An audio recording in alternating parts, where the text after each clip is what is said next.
شفاعت وسیلہ توسل ایک اہم عقیدہ ہے، ہر ایمان والے کی امید اسی سے وابستہ ہے۔ تو وہیں شفاعت جو کہ ہم تمام کے لیے ایک بہت بڑا معاملہ ہے، ہماری امید ہے، تو شفاعت کا حق، اس کا اختیار پروردگار عالم نے کسے کسے دیا ہے، ہمارے لیے انٹرسیڈنگ پرسنالٹیز کون ہوں گی، یہ ہم جانیں گے ہمارے آج کے ایپیسوڈ میں۔ تو آئیے سب سے پہلے استقبال کرتے ہیں سسٹر عزمی زہرا رضوی کا۔ السلام علیکم۔ وعلیکم السلام ورحمۃ اللہ وبرکاتہ۔ سسٹر، سب سے پہلے ہم یہی جاننا چاہیں گے کہ مقدس ہستیاں جو اللہ نے منتخب کی ہیں، ہم مانتے ہیں کہ اللہ ان کے ذریعے ہماری سفارش کریں گے، اللہ ان کی سفارش کو رد نہیں کریں گے، یہ ہماری شفاعت کروائیں گے، تو اس بارے میں وضاحت فرمائیے۔ اعوذ باللہ من الشیطان اللعین الرجیم، بسم اللہ الرحمن الرحیم۔ شفاعت یعنی کسی کے وسیلے سے اللہ کی بارگاہ میں طلب بخشش کرنا۔ ایک امید ہے انسان کی، ایک مومن کی، ایمان والے کی، کہ شفاعت کے ذریعے اس کی وہ کشتی جو یہاں پر ڈگمگاتی رہی وہ پار لگ جائے گی۔ تو بے شک بڑی امید سے ایک مومن، ایک مومنہ دیکھتے ہیں شفاعت کے معاملے کو کہ اس کے ذریعے ہمیں فائدہ پہنچے گا، اور خدا کی بارگاہ میں جو ہم سے کچھ اعمال کے اعتبار سے یا کسی اور چیزوں کے اعتبار سے نقص رہ گئے ہیں تو اس میں ہمارے لیے سفارش ہوگی۔ تو یہ بھی جاننا ضروری ہے کہ خدا نے کسے منتخب کیا ہے اس چیز کے لیے، وہ کون ہوں گے، وہ کون سے افراد ہوں گے کہ جو شفاعت کا حق رکھتے ہیں۔ بالکل، لہٰذا ہمیں یہ بھی جاننا ضروری ہے کہ خداوند عالم نے یہ حق کسے دیا ہے، منتخب کسے کیا ہے۔ تو اس کے لیے میں اگر آپ کے سامنے قرآن مجید کی مثال دوں تو یہ تو ہیں کئی آیتیں اس بات کو واضح کرتی ہوئی کہ خداوند عالم کسے شفاعت کا حق دیتا ہے، لیکن میں چند ایک کا ذکر کر دوں، جیسے کہ قرآن مجید میں سورہ یونس کی آیت نمبر 3 میں خداوند عالم ارشاد فرماتا ہے کہ کوئی اس کی اجازت کے بغیر شفاعت نہیں کر سکتا۔ سب سے اہم چیز جو ہے وہ ہے خداوند عالم جسے اجازت دے وہی شفاعت کرا سکتا ہے، وہی شفاعت کا حق رکھتا ہے۔ دوسری مثال سورہ مریم آیت نمبر 87 میں خداوند عالم کا ارشاد ہو رہا ہے کہ کوئی بھی شفاعت کا اختیار نہیں رکھتا سوائے اس کے جس نے رحمان کی بارگاہ میں یعنی اللہ کی بارگاہ میں شفاعت کا عہد لیا ہو۔ یعنی ان دونوں کے ذریعے بات یہ بالکل واضح ہو رہی ہے کہ خداوند عالم جسے اجازت دے اور جسے منتخب اللہ نے کیا ہے، کسی اور نہیں، خداوند عالم جسے منتخب کرے، جسے وہ سلیکٹ کرے، جسے وہ چاہے، وہی شفاعت کا حق رکھتے ہیں۔ جی، تو وہیں یہ جاننا بھی بہت ضروری ہے، یہ بات تو واضح ہو گئی کہ پروردگار عالم نے جسے حق دیا وہی شفاعت کروا سکتے ہیں۔ تو وہی وہ مقدس ہستیاں کون ہیں جن سے ہم امید رکھ سکتے ہیں، جنہیں پروردگار عالم نے اتنا بڑا مرتبہ دیا؟ یقیناً شفاعت کا معاملہ کہ جب بھی اس موضوع کا ذکر ہوتا ہے، اس اہم عقیدے کا ذکر ہوتا ہے، مسلمانوں کی ایک امید وابستہ ہوتی ہے کہ یہ سفارش، یہ شفاعت ہماری ان عظیم ہستیوں کے ذریعے ہوگی جس میں سب سے اہم ہستی اگر میں نام لوں اور جس کے صدقے میں خداوند عالم نے ہر ایک ذرے ذرے کو، تمام مخلوقات کو، سب کچھ جو کچھ خلق کیا انہی کی محبت میں، وہ ہیں ہمارے آخری نبی حضرت محمد مصطفیٰ صلی اللہ علیہ وآلہ وسلم۔ آخری نبی کے صدقے میں پروردگار عالم نے ہر ایک چیز کو خلق کیا، تو سب سے بڑا حق انہی کا ہے شفاعت کا، اور یہی وجہ ہے ہم انہیں کہتے بھی نا کہ وہ رحمت للعالمین ہے، تو شفیع روز جزا ہے کہا جاتا ہے، تو اس دن بھی وہ ہمارے لیے رحمت ہی ہے۔ یقیناً اس دن بھی رحمت ہے، اور ان کے وجود سے، ان کے ذریعے سے ہمیں شفاعت میسر ہوگی، اس لیے آپ کو شفیع روز جزا کہا جاتا ہے۔ میں یہاں پر ایک حدیث کا ذکر کر دوں، 8ویں امام امام علی رضا علیہ السلام فرماتے ہیں کہ جو شخص رسول خدا کی شفاعت کی نفی کرے گا یعنی انکار کرے گا اور اس کی کبھی سفارش نہیں کی جائے گی، یعنی جو اس بات کا انکار کرے کہ نہیں، بہت سے ایسے افراد بھی ہیں زمانے میں، ایسے بھی مسلمان ہیں جو خود کو مسلمان کہتے ہیں، لیکن جب بات شفاعت کی آتی ہے تو وہ اس بات کا انکار کرتے ہیں کہ نہیں، معاذ اللہ، رسول اللہ کو یہ حق حاصل نہیں ہے، اس طرح کی باتیں۔ تو جو رسول اللہ کے شفیع ہونے پر اعتراض کرے، اس بات کو انکار کرے، اسے کبھی بھی سفارش خدا کی میسر نہیں ہوگی، اس کی شفاعت نہیں ہو سکتی، کیونکہ سب سے اہم کہ رسول خدا ہیں جو کہ شفیع روز جزا ہیں۔ سورہ نساء اگر ہم دیکھیں قرآن مجید میں اس کے حوالے سے، تو قرآن مجید میں سورہ نساء کی آیت نمبر 64 میں خدا کا ارشاد ہو رہا ہے کہ وہ لوگ جنہوں نے اپنے نفسوں پر ظلم کیا اگر وہ تمہارے پاس آئیں اور خدا سے معافی مانگیں اور رسول تم بھی ان کی مغفرت چاہو تو بے شک وہ لوگ خدا کو بڑا توبہ قبول کرنے والا اور مہربان پائیں گے۔ اس میں دیکھیں رسول خدا کو ہی خداوند عالم مخاطب ہے کہ اگر آپ چاہیں تو مطلب آپ کے ذریعے سے ان کی طلب مغفرت ہو جائے گی، یعنی سب سے اہم چیز ہے کہ رسول خدا جو کہ شفیع روز جزا ہیں۔ اس میں ایک اور میں آپ کے سامنے ایک مختصر سا واقعہ پیش کر دوں کہ عثمان بن حنیف کہتے ہیں، نقل کرتے ہیں کہ ایک دفعہ ایک بیمار شخص رسول اللہ کی خدمت میں آیا اور اپنی بیماری سے پریشان ہے، اور آنے کے بعد رسول اللہ سے اپنی بیماری کا اس نے ذکر کیا اور کہتا ہے کہ اس بیماری کے ماتحت جو میں پریشان ہوں، اس حوالے سے آپ مجھے بتائیں کہ کیسے مجھے شفا میسر ہوگی۔ رسول اللہ ایک مرتبہ اس شخص سے مخاطب ہوتے ہیں، آپ فرماتے ہیں کہ ایک مرتبہ جا وضو کر اور 2 رکعت نماز پڑھ کر کے خدا کی بارگاہ میں میرے وسیلے سے دعا کرنا۔ اب جو عثمان بن حنیف کہتے ہیں کہ میں نے دیکھا وہ بیمار شخص ایک مرتبہ نماز سے جب فارغ ہوا، اس نے رسول اللہ کے وسیلے سے دعا کی کہ اے پروردگار عالم، اے مالک کائنات، اے معبود حقیقی، رسول اللہ کے صدقے میں جسے تو نے رحمت قرار دیا ان کے صدقے میں مجھے شفا عنایت فرما۔ عثمان بن حنیف کہتے ہیں میں نے اپنی آنکھوں سے دیکھا کہ وہ مریض کس انداز سے شفا یاب ہو گیا۔ تو رسول اللہ کے صدقے میں اس طرح سے شفاعت ملتی ہے انسان کو دنیا میں بھی اور آخرت میں، اس وقت بہت بڑا فائدہ ملنے والا ہے جو شفاعت کا معاملہ ہوگا۔ پھر بعد رسول ہم اگر غور کریں مقدس ہستیاں کون سی ہیں جو شفاعت کا حق رکھتی ہیں، تو وہ ہیں اہل بیت اطہار علیہم السلام، کہ ان کے وسیلے سے بخشش ہوگی، یعنی کہ رسول خدا کے علاوہ مولائے کائنات جناب فاطمۃ الزہرا سلام اللہ علیہا اور آپ کی وہ اولادیں جو کہ معصوم ہیں یقیناً، کہ جن کے صدقے میں پروردگار عالم دعاؤں کو بھی قبول کرتا ہے اور جن کے وسیلے سے یعنی کہ جن کے ذریعے سے شفاعت بھی ہمیں میسر ہوگی، اب چاہے وہ جناب فاطمہ زہرا اور مولائے کائنات کی اولاد امام حسن علیہ السلام ہو، مولا حسین علیہ السلام ہو، یا دیگر ائمہ معصومین علیہم السلام ہوں، تو لہٰذا ان کے صدقے میں بھی دعائیں قبول ہوتی ہیں، جیسا کہ رسول اللہ فرماتے ہیں کہ میری اولاد شفاعت کرے گی اور ان کی شفاعت تو یقیناً قبول ہو جائے گا۔ جی تو یہ تمام چیزیں کہ سب سے اہم مقدس ہستیاں رسول اللہ اور آپ کی آل اولاد ہیں کہ جن کے ذریعے سے ہمیں شفاعت میسر ہوگی۔ جی تو یہاں ہم دیکھتے ہیں سسٹر کہ کس طرح سے ہم بھی امید یہی رکھتے ہیں کہ قیامت کے دن اگر ہم کسی سے شفاعت کی امید رکھتے ہیں تو وہ رسول خدا صلی اللہ علیہ وسلم ہے اور آل رسول صلی اللہ علیہ وسلم ہے، لیکن کیا ان کے علاوہ بھی اہل بیت اطہار کے علاوہ بھی کسی کو یہ مرتبہ ملا گیا ہے یا اختیار دیا گیا ہے کہ وہ بھی ہماری شفاعت کروا سکے؟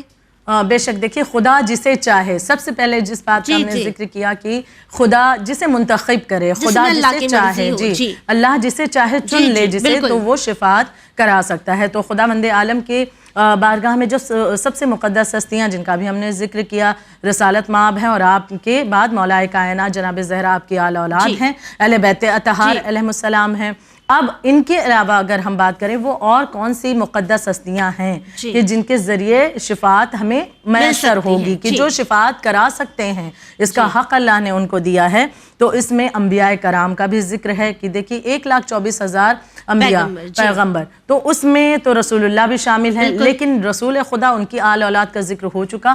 ان کے علاوہ اب اور جو بقیہ انبیاء ہیں ان کا بھی اللہ نے انہیں بھی یہ اختیار دیا ہے کہ وہ شفاعت کرا سکتے ہیں، اور اس کے بارے میں دلیل کے طور پر قرآن مجید میں آیت بھی موجود ہے، سورہ انبیاء آیت نمبر 26 سے لے کر 28 تک میں بھی اس بات کا ذکر ہے، سورہ زخرف کی آیت 86 میں بھی اس بات کا ذکر کیا گیا ہے کہ انبیاء شفاعت کا حق رکھتے ہیں۔ یہاں تک کہ رسول اللہ کی ایک حدیث مبارکہ کا بھی ذکر کرتی چلوں کہ رسول اللہ فرماتے ہیں کہ تمام انبیاء ان لوگوں کی شفاعت کریں گے جنہوں نے اخلاص کے ساتھ، اخلاص یعنی خلوص کے ساتھ گواہی دی ہے کہ خدا کے سوا کوئی معبود نہیں ہے، یعنی جو خداوند عالم پر یقین رکھتا ہے، اسے وحدہ لا شریک جانتا ہے، ایسے لوگوں کے لیے انبیاء کرام بھی ان کی شفاعت کرائیں گے۔ تو انبیاء کرام کو یہ حق حاصل ہے۔ دوسرے فرشتے ہیں کہ جو یقیناً وہ فرشتے اینجلز کہ خداوند عالم نے انہیں بھی حق دیا ہے. ہر ایک فرشتے کو حق حاصل نہیں, لیکن خدا پھر وہی بات آتی ہے کہ خدا جسے چاہے, خدا جسے منتخب کر لے اسے شفاعت کا حق دے گا. اور سورہ نجم کی آیت نمبر 26 میں بھی اس بات کا ذکر ہے کہ کیا گیا ہے, جس سے روایت لے کر کے رسول اللہ نے فرمایا ہے کہ انبیاء اور فرشتے شفاعت کریں گے, انبیاء اور فرشتے شفاعت کریں گے, یعنی ان کو اختیار ہے, یہ بھی شفاعت کا حق رکھتے ہیں.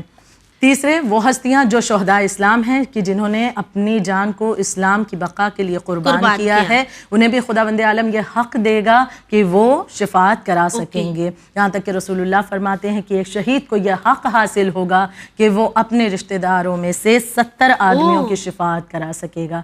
شہید کی زندگی اگر ہم جائزہ لیں تو بہت سی چیزیں ہمیں سیکھنے کے لیے بھی خواہر ملتی ہیں, اور یہ بھی کہ وہ شہید جس نے اپنی زندگی کو قربان کیا ہے راہ حق میں دین اسلام کے لیے, اللہ نے اس لیے اتنا بڑا مرتبہ انہیں عطا کیا ہے. تو اور ہم اگر جائزہ لیں تو دیکھیں کہ وہ شہید کتنی تکلیفیں برداشت کرتے ہوئے اس دنیا سے گئے, لیکن اس کے باوجود مسکراتے ہوئے اس دنیا سے جا رہے ہیں, قید کیے جا رہے ہیں لیکن لبوں پہ مسکراہٹ ہے, اور اس کے بعد اپنی جانوں کو قربان کیا ہے. خداوند عالم نے انہیں تحفہ عطا کیا, اور پھر شہید تو زندہ ہے نا, اور یقیناً اور وہ خدا کے گھر سے رزق بھی پاتے ہیں, تو انہیں ایک یہ بھی تحفہ اللہ نے دیا کہ وہ یہ پاور اللہ انہیں دے رہا ہے کہ وہ بھی شفیع قرار پائیں گے. شفاعت کا حق انہیں پروردگار عالم دے رہا ہے. مقدس ہستیوں میں اور کسے شفاعت کا حق ہے؟ وہ ہمارے علماء حق. جی اور بھی علماء حق, ہمارے علماء کرام کہ جس کی وجہ سے آج دین اسلام تحفظ سے ہے. یہ علماء کرام کی جن کی کوششوں قربانیوں کے ماتحت آج بڑی آسانی کے ساتھ یہ دین ہم تک پہنچ گیا. لیکن یہ علماء کرام اگر ہم تصور کریں کہ علماء نہ ہوتے تو اس دور غیبت میں ہمارے لیے کیا سرمایہ ہوتا, ہم تک جو باتیں اسلام کی ہیں, جو دین کی باتیں ہیں, وہ پہنچانے کے لیے کیا ذریعہ ہوتا. بے شک یہ علماء حق کی جن کے لیے آج اس طرح سے کہہ دیا جاتا ہے کہ انہوں نے کیا ہی کیا, لیکن ایک مرتبہ ان کی زندگی کا جائزہ لیں, ان کی تاریخ اٹھا کر پڑھیں تو کتنی تکلیفیں انہوں نے اٹھائی ہیں. کوئی عالم دین کی جن کی تاریخ پڑھیے کہ کتنی اذیت سے انہیں شہید کیا گیا, کسی کی زبان ان کے دہن سے کھینچ لی گئی زندگی میں, کسی کے ناخنوں کو ان کی زندگی میں ان کے جسم سے جدا کر دیا گیا, کسی کے سر میں قید کیا گیا ہے تو انہیں قید کے عالم میں ان کے سر میں ڈرل مشین جو ہوتی ہے ان سے سوراخ کیا جاتا, اذیت دی جاتی, قیلیں ہاتھ پیروں میں لگائی جاتی, زندگی میں یہ اذیت دی جاتی. اور جب وہ شہید ہو جاتے اور انہیں قبر میں اثر ہوتی تو ان کی توہین کرنے کے لیے قبروں کو کھلوا کر ان کے جو جنازے ہیں ان کی توہین کرنے کی کوشش کی جاتی. لیکن خداوند عالم ان جنازوں کو کس طرح سے کہ کئی برسوں بعد بھی ایسے کئی واقعات موجود ہیں کہ قبروں سے نکالے گئے اور ان کا جنازہ صحیح و سالم رہا. تو یہ وہ عالم دین ہیں جو علماء حق ہیں کہ جنہوں نے بہت قربانیاں دی ہیں اور اس دین کی حفاظت کی ہے. تو خداوند عالم انہیں بھی یہ حق دے رہا ہے کہ یہ شفاعت کرائیں گے. وہ افراد جو انگلیاں اٹھاتے ہیں ان علماء کرام پر, وہ ایک مرتبہ سوچیں آپ میں اتنی سکت ہے, اتنی طاقت ہے آپ میں, اتنی پریشانیاں, اتنی تکلیفیں کیا آپ برداشت کر سکتے ہیں؟ آپ نے تو فقط زبان ہلا دی کہ انہوں نے کیا ہی کیا. پڑھنے کی کوشش کیجئے, زیادہ محنت نہ کیجئے, بس پڑھ لیجئے ایک مرتبہ اٹھا کر کے ان کی بائیوگرافی کو, آپ کو خود بخود پتہ چل جائے گا انہوں نے کیا کیا اور آپ نے ایک بند کمرے میں بیٹھ کر کے ایک سوال اٹھا کر کیا کیا ہے.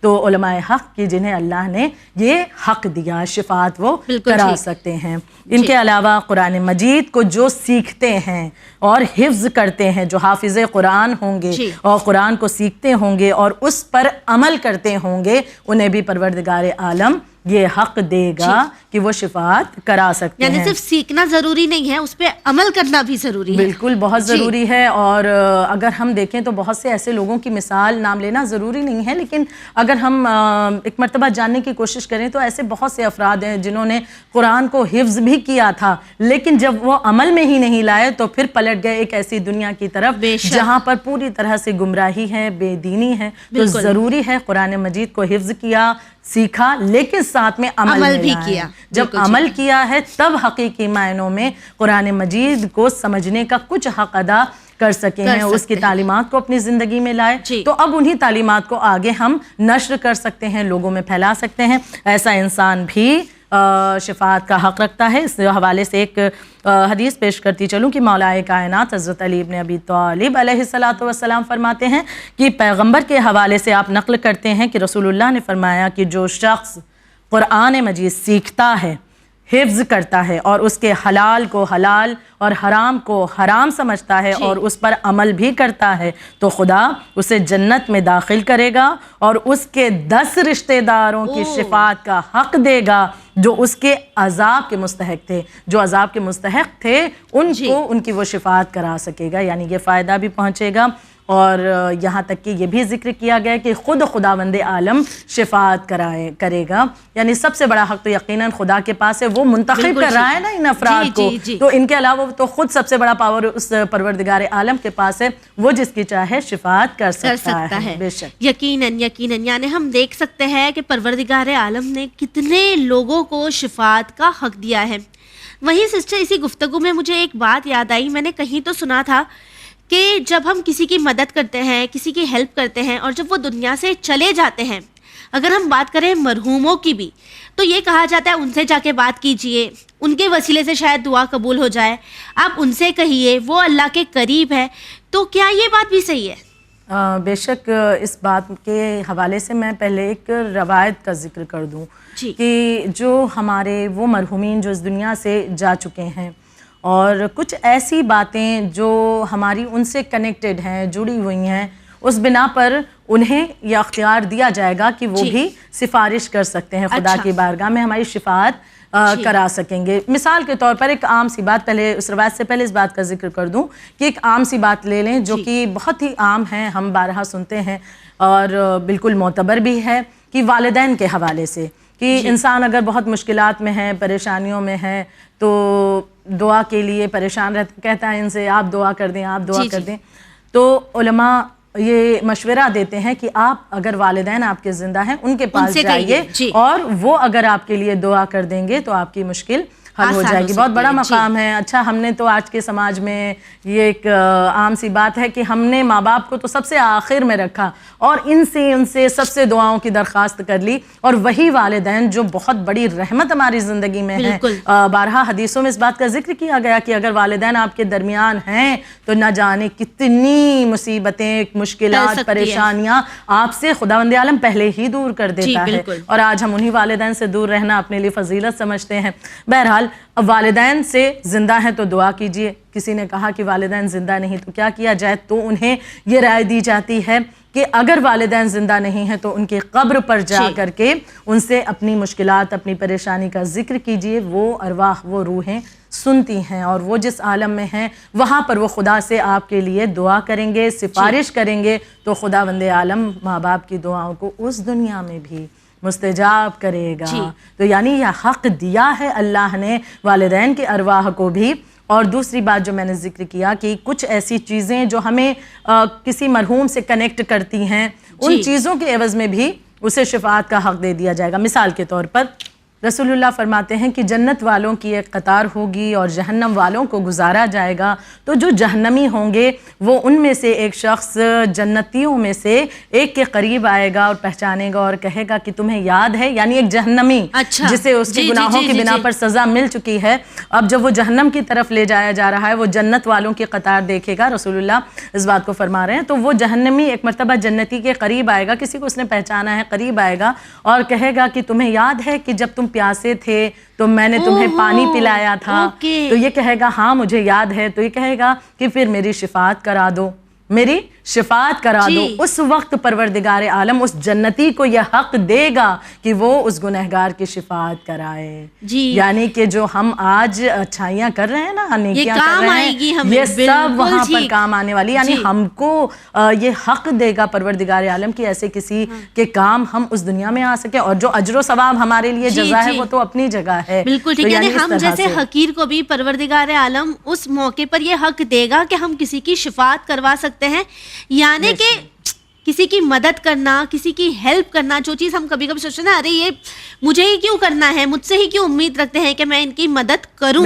بالکل تو ہم کب جانتے ہیں کہ کون سی چیز ہمارے لیے شفاعت بن جائے اور اتنا بڑا مقام مل جائے, اور خدا بھی اس انسان کو دیکھیے حق دے رہا ہے. یعنی سوال تو ٹھیک ہے بہت سے افراد کرتے ہیں, لیکن اس جہنمی نے سوال کیا, لیکن اس جنتی نے کہا ہاں مجھے یاد ہے کہ تم نے مجھ پہ احسان کیا تھا, میں پیاسا تھا, پانی پلایا تھا, تو کہا پھر میری شفاعت کرا دو. کہا اب خداوند عالم نے اسے حق دے دیا, جاؤ میں نے تمہیں حق دے دیا, کر دو اس کی شفاعت. تو لہٰذا یہ بھی فائدہ انسان کو پہنچے گا اس حوالے سے, شفاعت کے حوالے سے.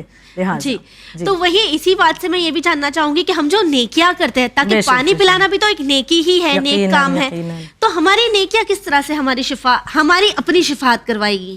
بے شک نیکیاں اور ہمارے جو اچھے اعمال ہیں وہ تو ہر لمحہ ہمارے لیے بہت بڑے مطلب فائدے مند ہیں, بہت زیادہ فائدہ پہنچاتے ہیں. کہ دیکھیں اس دنیا میں بھی یقیناً اس کے ذریعے فائدہ, اور جب اس دنیا سے ہم جا رہے ہیں اور قبر کی منزل پر پہنچے, ابھی پہلی منزل ہے, تو ہمارے یہی اعمال تو ہوں گی جو ہمارے لیے سفارش کرتے ہوئے نظر آئیں گے. کس حوالے سے کہ ایک روایت کا ذکر کرتی چلوں آپ کے سامنے. منازل الاخرہ میں شیخ عباس قمی اس انداز سے چھٹے امام جعفر الصادق علیہ السلام اور امام محمد باقر علیہ السلام سے روایت کو نقل کرتے ہیں کہ قبر میں 6 صورتیں داخل ہوں گی, ایک انسان کے دائیں, ایک اس کے بائیں, ایک سرہانے, ایک پائنتی, ایک چہرے کے سامنے, اور ایک سر پر سایہ فگن ہوگی. 6 صورتیں ہوں گی, جسمانی طور پر مجسم خدا انہیں بھیجے گا. 6 صورتیں ہوں گی. وہ جو مرنے والا ہے اس کے اس طرح سے چاروں طرف بالکل گھیرے ہوئے ہوں گی. اچھا قبر کی منزل کتنی ہولناک ہوگی, یہ تو ہم بارہا سنتے رہتے ہیں کہ کیسا تنہائی کا عالم ہوگا. وہاں انسان کو اگر کوئی رفیق, کوئی دوست مل جائے تو کتنا حسین ہو جائے وہ سفر. اب ایسے عالم میں جب یہ 6 صورتیں آئیں گی, اس مرنے والے کو کچھ راحت ملے گی. اب وہ سوال کرے گا, پوچھے گا کہ کون ہے, تب یہ صورتیں بیان کرنا شروع ہوں گی. جو اعمال ہم نے کیے ہیں نا, اللہ خداوند عالم, ہمارا عقیدہ ہے کہ ہماری نیکیاں, ہماری اچھائیاں, ہمارے اعمال خداوند عالم مجسم کر کے ہمارے لیے بھیجے گا, اور وہ ہمارے لیے اتنا فائدہ مند ثابت ہوں گی. دائیں طرف والی صورت کہے گی میں تمہارے ذریعے ادا کردہ نماز ہوں. جو بائیں طرف ہوگی وہ کہے گی میں تمہاری طرف سے ادا کیا ہوا زکوٰۃ اور خمس ہوں. جو سرہانے ہوگی وہ کہے گی میں تم نے جو ادا کیا تھا حج, عمرہ یا زیارت, میں وہ ہوں. پائنتی کی طرف پیر کی جانب جو ہوگی وہ کہے گی کہ میں وہ احسان ہوں جو تم نے دوسروں پر کیا تھا, کسی ضرورت مند پر کیا تھا. جو چہرے کے سامنے ہوگی وہ کہے گی کہ میں روزہ ہوں جو تم پر واجب تھا, تم نے رکھا. ماہ رمضان یقیناً واجب ہے روزہ, تو لہٰذا اس کا فائدہ مل رہا ہے. پھر سر پر جو سب سے بلند مقام, سر پر سایہ فگن ہوگی. پھر ہم وہیں پر آتے ہیں سب سے پہلے جس بات کا ہم نے ذکر کیا تھا, سر پر جو سایہ فگن ہوگی, یہ تمام جو صورتیں ہوں گی ان سے زیادہ وہ نورانی اور حسین اور جمیل اور خوبصورت ہوگی. یہ تمام صورتیں مل کر اس سے پوچھیں گی کہ آپ کون ہیں جو ہم سے زیادہ حسن آپ کو عطا ہوا, آپ سب سے زیادہ خوبصورت نظر آتے ہیں. اب ایک مرتبہ وہ صورت گویا ہوگی اور کہے گی میں کچھ اور نہیں بلکہ محبت محمد و آل محمد ہوں. تو لہٰذا اس انداز سے ہمارے ذریعے ادا کی ہوئی ہماری نیکیاں, اچھائیاں ہمارے لیے فائدے مند وہاں پر اس منزل پر ثابت ہوں گی. جی بالکل ٹھیک. یعنی روزے قیامت تو دور ہے, ہم جب قبر میں ہی جائیں گے تو ہماری نیکیاں ہماری ہو جائے گا, کام آئے گی. تو بس آخر میں یہی کہنے کا دل چاہتا ہے کہ اگر پروردگار عالم نے ہمیں زندگی عطا کی ہے تو یہ ہمارا فرض ہے کہ ہم اسے بہترین طور پر گزارے, تاکہ روزے قیامت ہم اس قابل ہو کہ ہماری سفارش بھی ہو سکے. یقیناً پروردگار عالم نے ویورز کئی لوگوں کو اختیار دیا ہے, محمد و آل محمد صلی اللہ علیہ وآلہ وسلم کو بھی اختیار ہے کہ وہ ہماری سفارش کروائیں گے. لیکن ہمارے اگلے ایپیسوڈ میں ہم یہ دیکھیں گے کہ وہ کون سی چیزیں ہیں جس کے ذریعے ہماری سفارش ہوگی. تو تب تک کے لیے ہمیں دیجیے اجازت, پر بنے رہیے چینل ون کے ساتھ پیغام انسانیت. شکریہ.